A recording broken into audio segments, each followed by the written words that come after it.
율법적인 교회인가 아니면 은혜로운 교회인가 라는 제목으로 하나님의 말씀을 증거토록 하겠습니다. 보통 신자인 우리는 경건하면요 조용한 것으로 착각을 합니다. 이 경건을 조용한 것이라고 착각 아닌 착각을 해요. 그래서 경건한 예배를 드리기 위해선 예배 시간에 드럼을 쳐도 안 된다, 드럼도 치면 안 된다, 이렇게 말하는 분들도 있어요. 또 기타도 치면 안 된다. 경건한 예배를 드려야 하는데 무슨 기타를 치냐, 그리고 드럼을 치냐, 그런 거에서는 안 되고 오로지 잔잔하게 오르간과 피아노를 가지고만 연주를 해야 된다, 이렇게 여러분 주장하는 분들도 있습니다. 또 복음성가를 부르면 안 되고 오로지 찬송가만 불러야 한다라고 주장하는 분들이 있어요. 그러니까 복음성가 자체가 은혜가 안 된대. 오직 찬송가만이 불러야 되지만 은혜가 된대. 그게 경건한 예배대. 그렇게 정의를 내리는 분들이 있긴 합니다. 물론 그 말이 완전히 틀렸다라고 볼 수는 없으나 그렇다고 해서 그런 주장이 또 반드시 옳다라고 할 수는 없어요. 바로 진정으로 경건한 예배가 되려면 예배의 순서 및 형태가 아니라 예배를 드리는 자가 경건한 삶을 살아왔는지가 반드시 담보되어야 하기 때문이죠. 그러니까 예배 드리는 자가 경건하게 삶을 살아왔느냐, 그것에 따라서 우리가 드려지는 예배가 경건해질 수도 있고 그러지 않을 수도 있다는 거예요. 그러니까 예배의 어떤 순서나 형태, 어떤 악기나 찬송을 불러야 하느냐, CCM을 부를 수가 있느냐, 그런 것에 따라서 경건한 예배의 정의가 좌우되지는 않는다는 것입니다. 그러기에 은혜로운 예배를 드리는 은혜로운 교회가 되려면 그 교회의 구성원인 신자들이 우선 은혜로운 자들이 되어야만 하는 거예요. 바로 우리 신자들이 교회이기 때문입니다. 저와 여러분들이 바로 교회라는 거예요. 따라서 신자인 우리가 은혜롭지 않다면 신자들이 모인 그 교회는 결단코 은혜로운 교회가 될 수 없습니다. 이런 의미에서 우리 교회에 등록한 새가족들이 기본적으로 받는 새가족 육주 교육이 있습니다. 새가족 교육이라고 하는데 그 교재를 보게 되면요, 바로 좋은 교회, 좋은 교인이에요. 좋은 교회, 좋은 교인이다. 바로 내가 속한 교회가 좋은 교회가 될 때 그 교회에 속한 나 자신도 좋은 교인이 될 수가 있고, 또 나 자신이 좋은 교인이 될 때 결국 내가 속한 교회도 좋은 교회가 될 수 있기 때문이죠. 그러니까 교회와 교회는요 뗄래야 뗄 수 없다라는 거예요. 교인이 좋지 않은데 좋은 교회가 될 수 없다라는 거예요. 또 좋은 교회가 아닌데 좋은 교인이 될 수 없다라는 거예요. 뗄래야 뗄 수 없다라는 것이죠. 그러기에 보통 우리는 건강한 교회, 좋은 교회를 찾아다니지만 교회의 구성원인 나 자신이 건강하지 않고 또 좋지 않으면 내가 그 교회에 다님으로 오히려 건강했던 교회가 나로 인해서 건강해지지 못할 수도 있고, 또 좋은 교회가 나로 인해서 좋지 못한 교회로 전락할 수도 있다는 거예요. 따라서 신자인 우리 모두 건강하고 좋은 신자가 되던데 힘써야 할 줄 우리 주님의 이름으로 축원합니다. 축원합니다. 여러분, 우리가 힘을 쓴다면 자연스럽게 저와 여러분들이 몸담고 있는 이 교회는 좋은 교회, 건강한 교회가 되리라 저는 믿습니다. 자, 복음서를 보게 되면 예수님께서는 유독 바리새인들에게 엄하셨습니다. 저는 참 이해가 되지 않더라고요. 예수님의 사역을 보게 되면 창녀나 그 당시 세리와 같이 주인들에게도 유하게 대하셨는데 유독 그 당시에 존경을 받았던 바리새인들에게는 엄하셨습니다. 함부로 대하셨습니다. 왜 그럴까? 왜 그랬을까? 물론 예수님이 죄인들을 위해서 왔다고는 하지만 그래도 바리새인들만큼 하나님의 말씀대로 살려고 몸부림쳤던 자들이 있나? 저와 여러분들은 그 율법도 잘 지키지 못하는데 우리는 율법주의자라고 이렇게 이야기해버리면서 막상 우리는 율법대로 살지도 못하는데 바리새인들은 그래도 율법대로 살려고 몸부림을 쳤는데 어떻게 예수님께서는 그런 그들을 그렇게 평가했을까? 징계했을까? 함부로 이야기를 할까? 저는 여러분 참 이해가 되지 않더라고요. 잘 이해가 되지 않았습니다. 더욱이 바리새인들은 하나님께서 친히 모세를 통해서 주신 율법을 당시 어느 누구보다도 잘 지켜왔던 율법학자들이었습니다. 율법학자들이었단 말이에요. 그러니까 유대 사회에서 바리새인들은요 존경 아닌 존경을 받았죠. 바리새인들이 지나가면요, 야 바리새인이다, 대단하다, 다 고개를 여러분 절로 숙이는 거예요. 왜? 일반 백성들은 말씀대로 살지 못하지만 이 율법학자들인 바리새인들은요 그래도 그 율법의 말씀대로 살려고 몸부림친다라는 것을 너무나 잘 알기 때문에 절로 고개를 숙이는 거죠. 근데 그런 그들이 예수님에게는 인정받지 못했더라는 사실이에요. 오히려 질책을 받았죠. 실제 율법을 안다는 것과 지킨다라는 것은 차원이 다른데 당시 율법학자들인 바리새인들은 안다는 것을 넘어서 지키기까지 했습니다. 지켰단 말이에요. 쉽지 않죠, 여러분. 우리도 말씀을 아는 것과 지키는 것, 여러분 어떤 게 더 어렵습니까? 한번 여러분들이 솔직히 답을 해보세요. 우리가 몰라서 못 지키는 게 아니에요. 알면서도 여러분 못 지키죠. 또 안 지키죠. 그게 여러분 우리의 삶 아닌가요? 우리의 신앙 아닌가요? 그런데 이 바리새인들은요 아무튼 율법을 아는 것에 머무는 것이 아니라 지키려고 몸부림을 쳤단 말이에요. 따라서 율법을 완성하기 위해서 이 세상에 오신 예수님에게서 바리새인들이 오히려 칭찬을 받아야 할 것 같은데 예수님에게서 어떤 말까지 들었습니까? 독사의 자식들아. 여러분 독사의 자식들아 이런 말을 여러분 들었다니까요.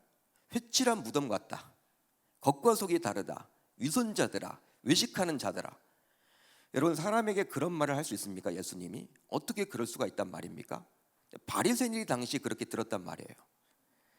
칭찬은커녕 오히려 저주를 받았으니 성경을 묵상하면서 저는 잘 이해가 되지 않더라고요. 어릴 적부터. 여러분 지금은 이제 좀 이해가 되죠. 그렇지만 어릴 적부터 성경을 쭉 읽어봐도 이 복음서에서 왜 예수님께서 세리 같은 사람들도 이렇게 용서를 해주시고 창녀 같은 자들도 이렇게 함께 하셨는데 어떻게 손가락질을 받았던 그 사람들과도 함께 했는데 당시의 유대 사회 속에서 칭찬을 받았던 사람들에게는 그렇게 저주를 퍼부을 수가 있느냐? 여러분 어떤 목회자가 성도들에게 독사의 자식들 할 수 있겠습니까? 못해요 여러분. 다 도망가죠. 예수님은 그렇게 했단 말이에요. 당시 욕을 했죠. 욕 아닌 욕을 한 거예요. 함부로 대했죠. 여러분 실제로 한 바리새인의 고백을 통해서 당시 바리새인들이 실제 얼마나 율법을 철저하게 지켜왔는지를 우리가 잘 알 수 있습니다. 제가 한번 읽어드릴게요. 하나님이여 나는 다른 사람들 곧 토색, 불의, 간음을 하는 자들과 같지 아니하고 이 세리와도 같지 아니함을 감사하나이다. 나는 일에 2번씩 금식하고 또 소득의 11조를 드리나이다 하고. 실제로 이 바리새인처럼 할 수 있는 신자들이 과연 얼마나 되겠습니까? 여러분들은 하실 수 있겠습니까? 일주일에 2번씩 온전한 금식을 하실 수가 있겠어요? 신앙생활을 하면서 바쁜 일상의 그런 삶 속에서 또 여러분들 온전한 11조를 하십니까? 여러분 신자라고 하지만 특별히 이 금철에 나와서 이렇게 신앙 좋은 여러분들조차도 저조차도 이렇게 하지 못하는 것이 현실이죠. 일주일에 2번씩 어떻게 여러분 온전한 금식을 하겠습니까? 근데 안 된단 말이에요. 그런데 바리새인들은 그렇게 삶을 살았다니까요.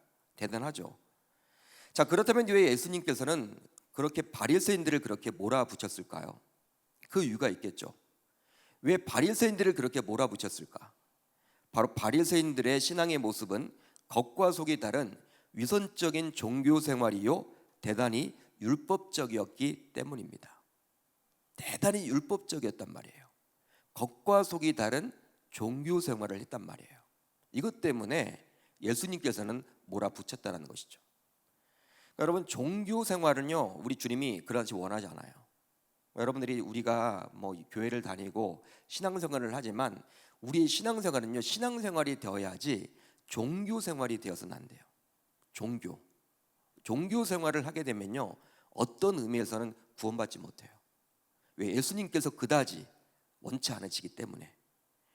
실제로 바리새인들은 회칠한 무덤처럼 겉과 속이 다른 외식적인 모습을 보이곤 했는데요.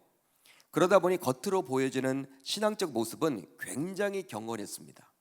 딱 겉으로 보게 되면요 11조 생활도 열심히 하고 일주일에 2번씩 금식하고 남에게 거짓말도 하지 않고 딱 보게 되면요 예배도 잘 드리고 전도도 나가고 교회에서 여러분 모범적인 겉으로 보이기엔 신자예요. 신앙이 아주 좋은 것처럼 보입니다. 그렇지만 실제로는 결코 경건과 거리가 먼 삶을 살았다라고 볼 수 있는 것이죠. 아마도 대부분의 바리새인들이 그렇게 살았던 것 같습니다. 모든 바리새인이 그렇게 살았다라고 말할 수는 없겠지만 대부분의 바리새인들이 그렇게 살았던 것 같아요. 더욱이 바리새인들은 자신들은 율법을 지킨다라는 이유만으로 율법을 지키지 못하는 사람들을 정죄하는 경우가 참으로 많았습니다. 정죄한다라는 거, 정죄.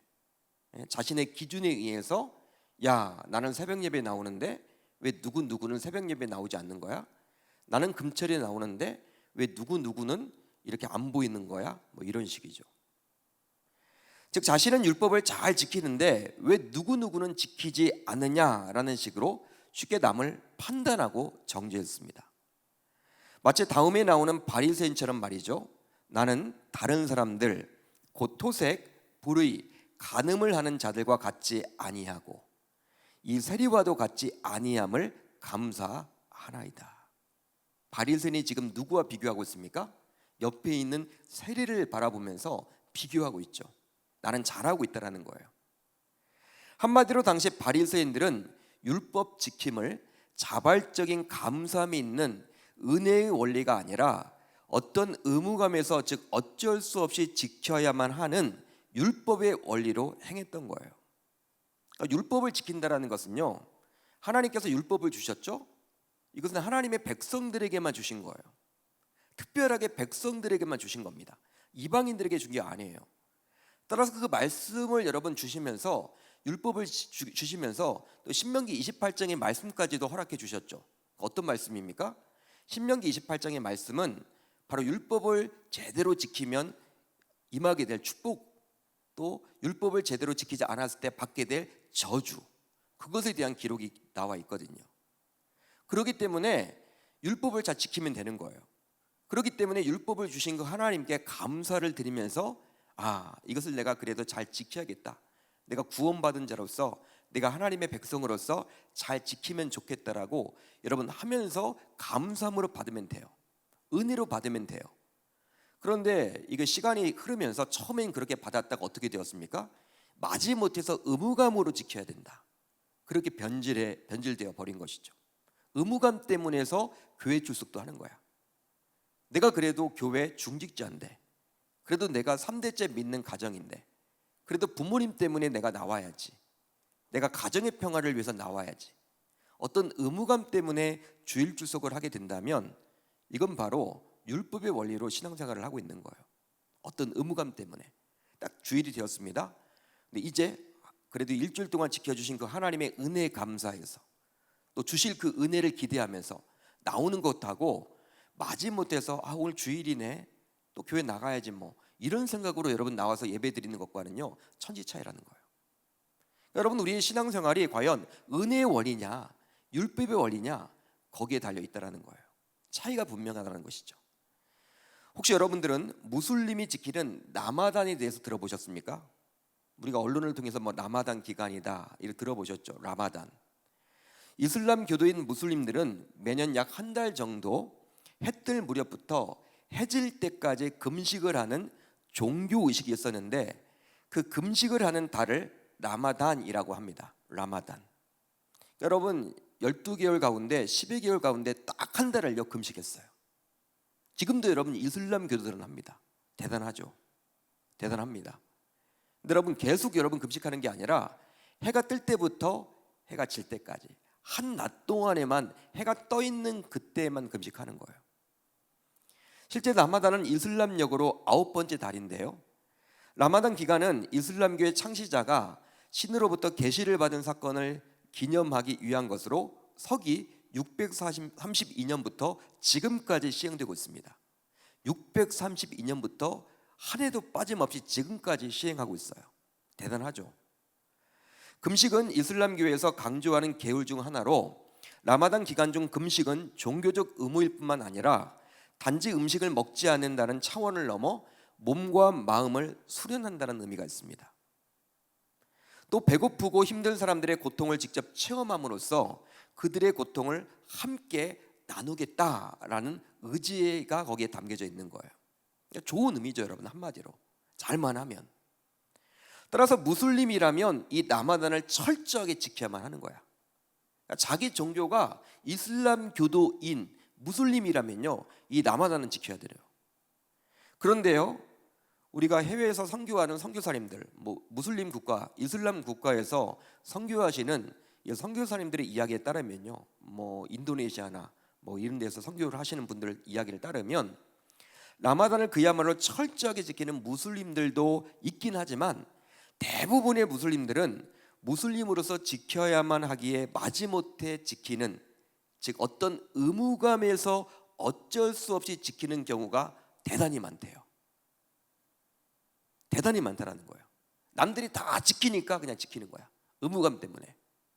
아주 소수의 그러한 무슬림들만 그 라마단의 의미를 파악하고 왜 이 라마단을 지켜야 하는지에 대한 생각으로 감사함으로 지키지, 금식을 하지, 대부분 열의 99는 그냥 의무감에서 마지못해서 그냥 한다라는 거예요. 선교사님들에 따르면. 그러다 보니 해가 지게 되면요, 난리가 난답니다. 낮 동안 먹고 마시지 못한 음식과 술 등을 취하느라 평소보다도 더 방탕한 밤 문화가 펼쳐지기도 한다는 거예요. 막 폭식한대요. 저녁만 되면 시장이 미어 터진대요. 여러분, 낮에 차라리 먹지 그러면 하지 말고, 낮엔 여러분들 아무것도 안 하는 거야. 금식하는 거야. 딱 해가 떨어지면요, 그때부터 여러분 먹기 시작해요. 낮에는 술도 못 마시니까 밤이 되면요 술을 마셔. 그러다 보니까 라마단 기간이 아닐 때보다도 이 밤 문화가 더 여러분 막 방탕하대요. 방탕하대. 선교사님들의 이야기입니다. 더욱이 금식을 하는 목적인 자신을 돌아보며 이웃을 섬기는 목적에 맞게 이방인들에게도 더 상냥하고 부드러워지면 좋을 텐데, 오히려 라마단 기간의 무슬림들은 이방인들에게 더 호전적으로 변한다는 거예요. 그러니까 금식의 정 원리와는 완전히 상반된 다른 그러한 방향으로 흘러가고 있는 것이죠. 그러다 보니 선교사님들은 단기 선교를 갈 때에도 라마단 기간은 되도록 피해 주십시오, 이런 얘기 여러분들 선교 다녀본 분들은 아마 들어보실 거예요. 그러니까 선교사님들하고 이제 컨택을 해보잖아요. 선교를 가려고. 그러면 그때는 좀 오지 마십시오. 외국인들이 좀 위험합니다. 그런 말을 많이 합니다. 그만큼 여러분 호전적으로 변한다는 거예요. 그렇습니다. 이런 무슬림들의 모습이 바로 겉과 속이 다른 외식적인 종교 생활을 할 수 있는 거예요. 어떤 의무감 때문에 마지못해 하는. 그런데 이런 무슬림들의 모습은 예수님 당시의 바리새인들과 하등 다를 바가 없다라고 볼 수 있습니다. 복음서에 나와 있는 이 바리새인들과 요즘의 그러한 무슬림들과 하등 다를 바가 없다라는 것이죠. 종교 생활을 하는 거야. 종교 생활 한마디로. 하지만 하나님을 믿는 우리 신자들은 분명히 달라야만 합니다. 바로 종교 생활이 아니라 예수님이 원하는 신앙생활을 해야만 하기 때문이죠. 자, 오늘 본문을 보게 되면 이제 다윗은 본격적인 기나긴 도피 생활의 여정이 시작하게 되었는데요. 보통 우리는 다윗하게 되면 돌 하나로 거인 골리앗을 무너뜨린 그 장면을 떠올려요. 또 한 가지는 이제 위대한 하나님께 인정받았던 왕으로 이제 그런 살았던 그 모습을 떠올리는 경우들이 상당히 많죠. 즉 영광스러운 다윗의 모습을 떠올립니다. 대부분이 그렇습니다. 하지만 다윗은 아주 오랫동안 광야 학교를 다녀야만 했어요. 광야 학교. 즉 일반 학교의 경우 커리큘럼에 따라서 3년을 다니건 4년을 다니건 6년을 다니건 정해져 있죠. 입학하게 되면요 졸업 연도가 나와 있죠. 커리큘럼에 따라서 3년제 학교가 있고 4년제 학교가 있고 또 6년제 학교가 있단 말이에요. 대학을 예로 들면 전문대학은 2년 3년, 그리고 대학은 4년, 의과대학 같은 데는 6년이죠. 딱 정해져 있죠, 여러분. 하지만 다윗이 다녀야만 했던 광야 학교는 입학에서 졸업까지 그 기간을 정확하게 알 수가 없는 거예요. 언제 끝날지 모르는 거예요. 입학을 하긴 했는데 언제 끝날지 몰라. 하나님만이 아죠. 실제 오늘 본문은 바로 다윗의 광야 학교 입학이라 할 수 있습니다. 입학식입니다. 이제 다윗은 요나단을 통해서 자신을 향한 사울 왕의 정확한 의도를 알게 되었는데요. 바로 사위이지만 자신을 죽이려 한다는 것을 이제 요나단을 통해서 듣게 되었어요. 이 다윗이. 그 결과 다윗은 아무런 준비도 없이 사울에게서 되도록 멀리 떨어져야만 했습니다. 도망쳐야만 했던 거예요. 그렇게 해서 다윗은 놉당에 가게 되었고 거기에서 아히멜렉 제사장을 만나게 되었죠. 그 내용이 바로 오늘 본문 1절에 나와 있습니다. 당시 실로에 있던 성소가 파괴되었기에 놉이 새로운 성소 역할을 감당했었는데요. 그러다 보니 놉당에 제사장들이 살았던 거예요. 아히멜렉은 다윗을 보자마자 떨며 영접하게 되었더라고 오늘 본문 1절은 이렇게 말을 해주고 있죠. 제가 한번 읽어드릴게요. 다윗이 놉에 가서 제사장 아히멜렉에게 이르니 아히멜렉이 떨며 다윗을 영접하여 그에게 이르되 라고 나와 있습니다. 떨며 영접했다라는 거예요. 여러분, 왜 아히멜렉 제사장은 다윗을 보고 떨며 영접했을까요? 그 이유는 과연 뭘까요? 그 이유는 바로 다윗이 현직 왕이었던 사울의 추격을 받고 있음을 아히멜렉도 들어서 알았기 때문입니다. 모르지 않았겠죠. 한마디로 아히멜렉은 정치적 수배범이 자신을 찾아온 것이기에 떨면서 영접할 수밖에 없었던 거예요. 여러분, 사울이 가장 싫어하는 정치범 하나가 지금 숨어 들어왔잖아, 자신에게. 여러분, 영접은 해야 하는데 떨 수밖에 없는 거예요. 두려움이 여러분 임한 거예요, 이 아히멜렉 입장에서도. 자, 그렇다면 왜 다윗은 들에 며칠 동안 숨어 지내다가 요나단과 헤어진 이후에 바로 성소가 있는 놉당에 오게 된 것일까요? 그 이유는 바로 당시 성소는 생명을 보호하고 살리는 곳이기에 이것을 알았던 다윗은 성소가 있었던 놉으로 도망을 쳤던 것입니다. 성소는 여러분 지금의 교회 역할이죠. 여러분, 그렇기 때문에 생명을 살리는 곳, 피신할 수 있는 곳, 구약에도 여러분 이 도피성 제도가 있지 않습니까? 그렇기 때문에 그것을 알았던 다윗도 성소로 피했던 거예요. 우선적으로 당황스러우니까, 아무런 준비도 없는데 이 사울이 자신을 죽인다라는 이야기를 요나단에게서 들었기 때문에 이제는 그냥 도망치는 게 여러분 급하죠. 그러다 보니까 놉당에 오게 된 거예요. 한마디로 성소가 있기 때문에 거기서 조금이라도 여러분 도움을 얻으려고. 자, 그러면 오늘 본문에 나오는 도망자 다윗과 아히멜렉 제사장의 대화에서 우리가 주목해서 봐야만 하는 것은 과연 무엇일까요? 바로 며칠 동안 식사를 못했기에 허기가 졌던 다윗은 자신과 동료들을 위해서 떡 5덩이나 무엇이나가 있으면 자신에게 달라고 요청을 했고, 이에 대해 아히멜렉은 보통 떡은 없고 일반적인 떡은 없고 무엇이 있다라는 거예요? 거룩한 떡은 있다면서도 그 거룩한 떡을 다윗에게 거리낌 없이 주었습니다. 그 내용이 바로 오늘 본문에 나와 있죠. 하지만 율법서인 레위기 24장을 보게 되면 거룩한 떡인 진설병은 오직 제사장들만이 거룩한 곳에서 먹을 수가 있었다라고 나와 있습니다. 제가 한번 읽어드릴게요.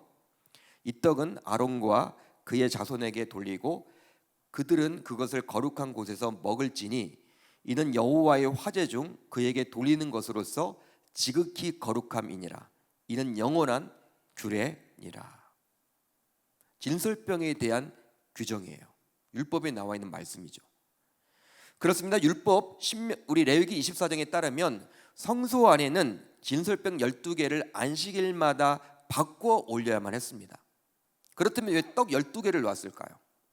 이스라엘이 12지파로 구성되어 있기 때문에 그것을 상징하는 거예요. 그러니까 안식일마다 떡을 바꾸는 거야.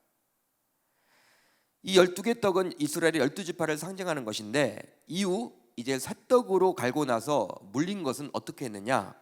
바로 아론과 그의 자손, 즉 제사장과 그 자손들만 먹게 되어 있었습니다.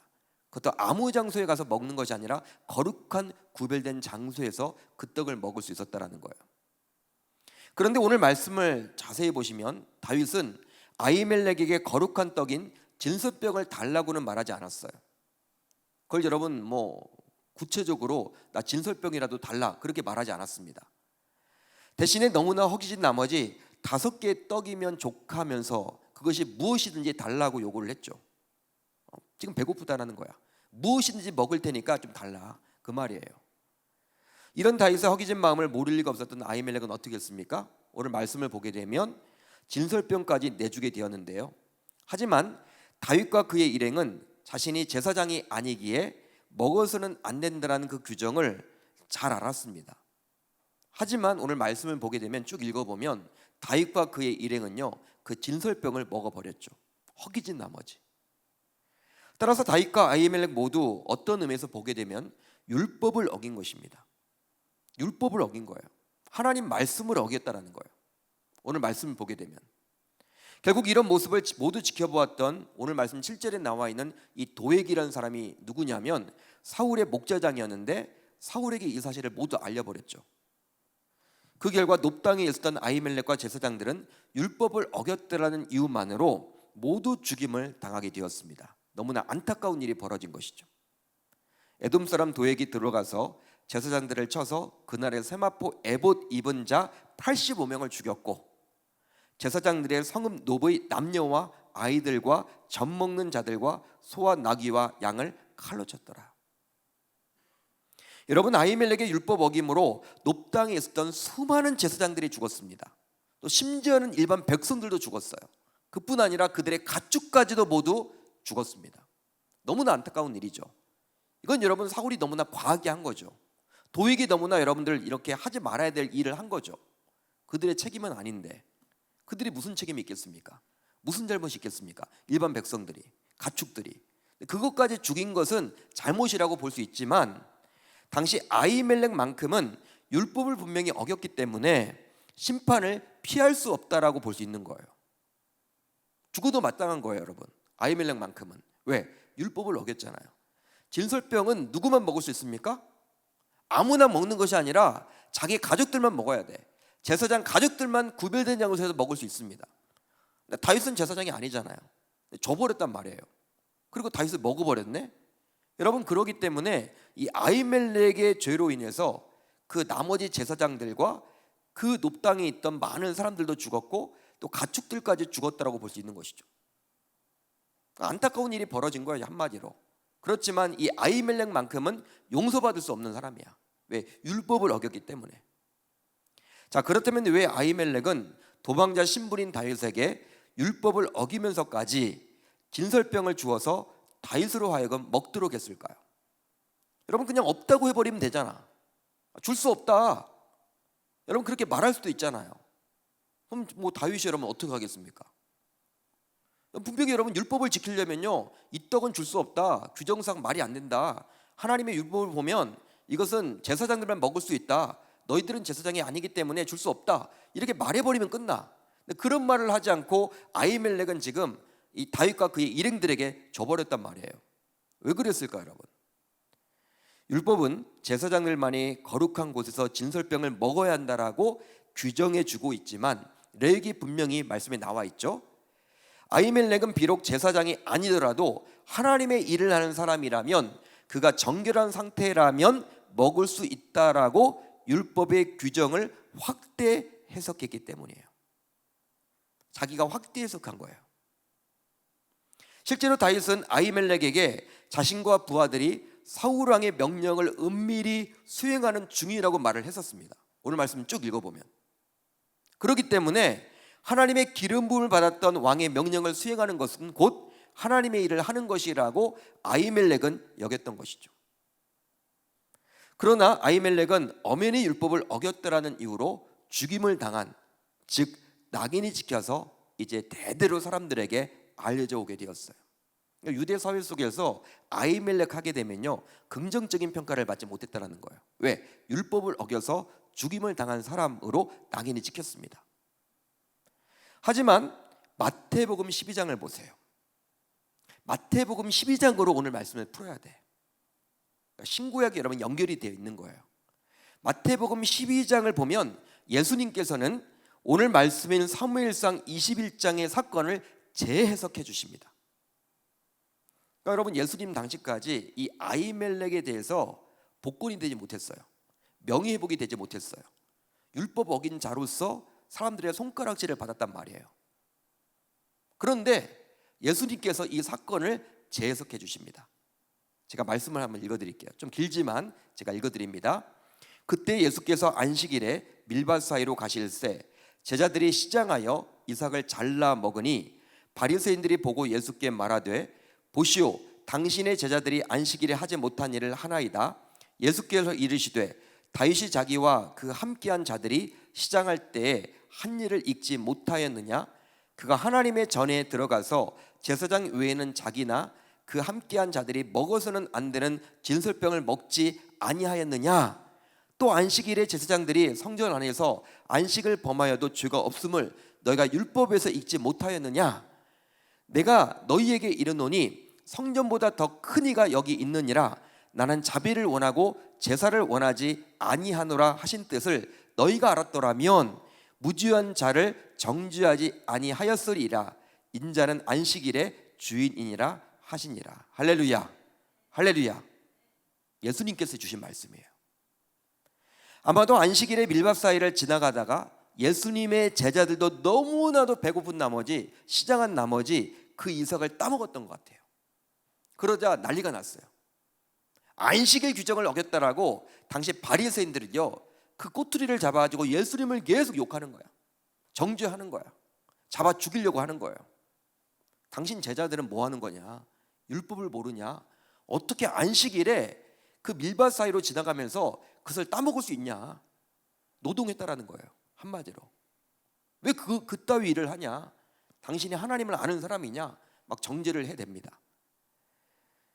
따라서 이런 사실을 알게 된 당시 바리새인들은 이런 제자들과 함께한 예수님을 정죄했는데, 이 예수님께서는 어떻게 했습니까? 바리새인들이 선망의 대상으로 삼았던 다윗조차도, 바리새인들이 선망의 대상으로 삼았던 다윗조차도 시장에 있을 때 먹어서는 안 될 진설병을 먹었다라고 말씀을 해주심으로 다윗에게 떡을 건네준 아히멜렉을 옹호해주고 있는 거예요. 아히멜렉을 칭찬해주고 있습니다. 오히려 떡을 줬다라는 거예요. 한마디로 율법을 어긴 자로 대대로 낙인이 찍혀서 살아와야만 했던, 여러분 이제 아히멜렉은 죽었지만 그 후손들이 여러분 계속 유대 사회 속에서 아히멜렉 하면요, 사람들이 다 손가락질을 하는 거야. 율법 어긴 자로. 예수님이 지금 복권을 시켜주고 있는 거예요. 예수님께서 지금 풀어주고 있는 거예요. 즉 대대로 낙인이 찍힌 아히멜렉이 옳았다라고 예수님은 말씀해 줍니다. 바로 율법을 허락해 주신 하나님의 참된 의도를 아히멜렉이 제대로 파악하고 있다라고 보았기 때문이죠. 그러면서 예수님께서는 안식일에 시장했기에 어쩔 수 없이 미리 이삭을 잘라 먹은 자신의 제자들 또한 옹호를 합니다. 뭐 어쩔 수 없는 건 아니냐. 이렇게 율법의 완성자이신 예수님께서 친히 말씀을 해주심으로 사무엘상 21장에서는 비록 아히멜렉은 율법을 어긴 자로 불명예스러운 낙인이 찍혔지만 결국 마태복음 12장을 통해서 명예가 회복되었다라고 볼 수 있는 거예요. 자, 그렇다면 오늘 본문에 나온 사건을 통해서 우리는 무엇을 좀 생각해 보면 좋을까요? 바로 제도와 생명 사이에서 가치관의 충돌이 일어날 때 교회인 우리 신자들은 생명을 택해야만 합니다. 믿으시면 아멘. 믿으시면 아멘. 살려야 한다는 거예요. 실제로 신앙생활을 하거나 교회에서 사역을 하다 보면 미묘한 가치관의 충돌이 일어날 때가 있습니까? 없습니까? 있단 말이에요.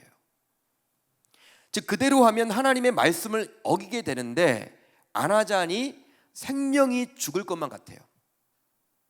그럴 때 중요한 기준은 바로 언제나 생명이 되어야만 한다는 거예요. 여러분 혹시 선한 사마리아인의 비유 아시죠? 강도 만난 자가 있었어요. 강도 만난 자가 거반 죽어가고 있었습니다. 근데 제사장이 지나가요. 그냥 보고 여러분 지나쳤어. 그리고 레위인도 보고 지나쳤어. 보았다라는 것을 알았다라는 거예요. 인식했다라는 거야. 죽어가고 있음을 인식했다라는 거야. 그런데 여러분 왜 제사장과 레위인이 지나쳤다라고 성경은 말을 해주고 있을까요? 그들은 뭐 하려고 그렇게 바쁘게 지나갔을까요? 제가 여러분 생각을 해보니까 예배 드리려고 간 것 같아.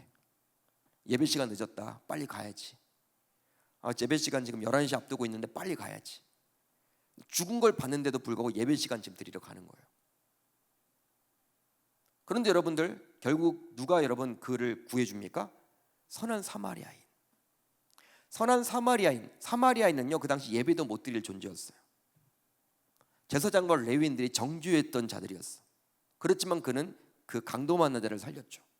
그러니까 예수님이 그 비유의 말씀을 통해서 해주고자 하는 것은 바로 무엇이냐면 율법을 여러분 지키는 건 좋아. 잘 지켜야 돼. 그렇지만 사람 생명 살리는 것이 우선이다. 그 말을 지금 해주고 있는 거예요.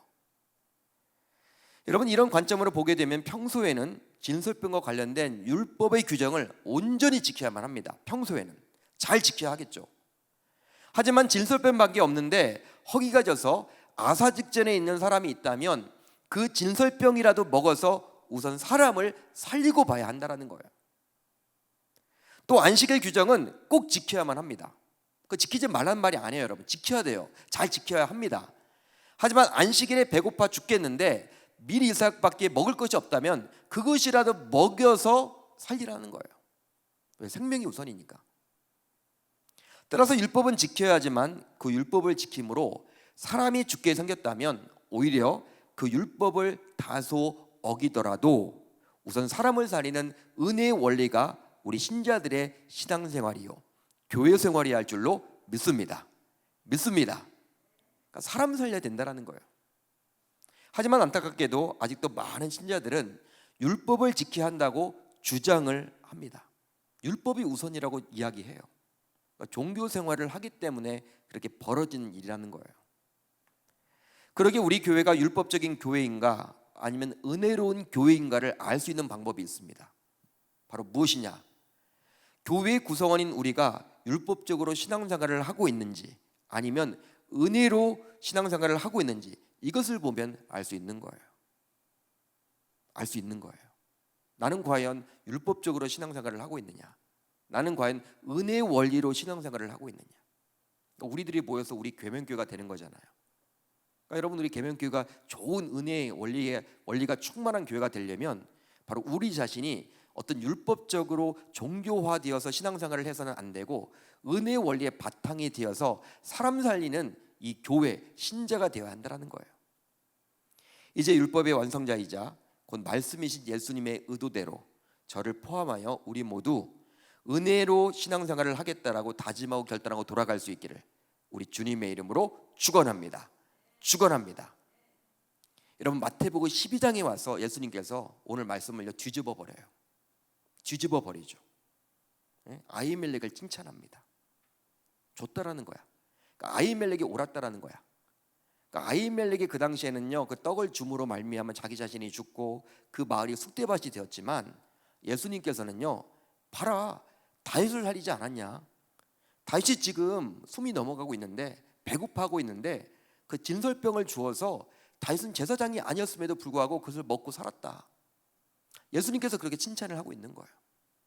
여러분, 교회라는 것은요, 사람을 살려야 돼요. 사람을 살리는 거예요. 그러니까 어떤 율법이 있고 교회도 전통이 있지만 그것보다 더 중요한 것이 과연 이것이 사람 살리는 사역인지, 사람 살리기 위해서 일을 하고 있는 것인지. 여러분, 예배가 왜 중요합니까? 예배를 통해서 우리가 여러분 영이 살아나는 거잖아요. 사람들을 살리는 거란 말이에요. 우리가 나가서 여기에 선교를 해야 됩니까?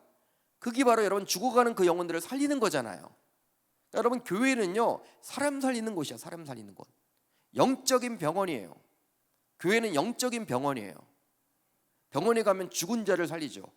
죽은 자가 아니라 아픈 자들을 살리죠. 죽으면 끝이지만, 그러니까 죽은 영혼들을 우리가 살리는 곳이 바로 이 교회라는 거예요.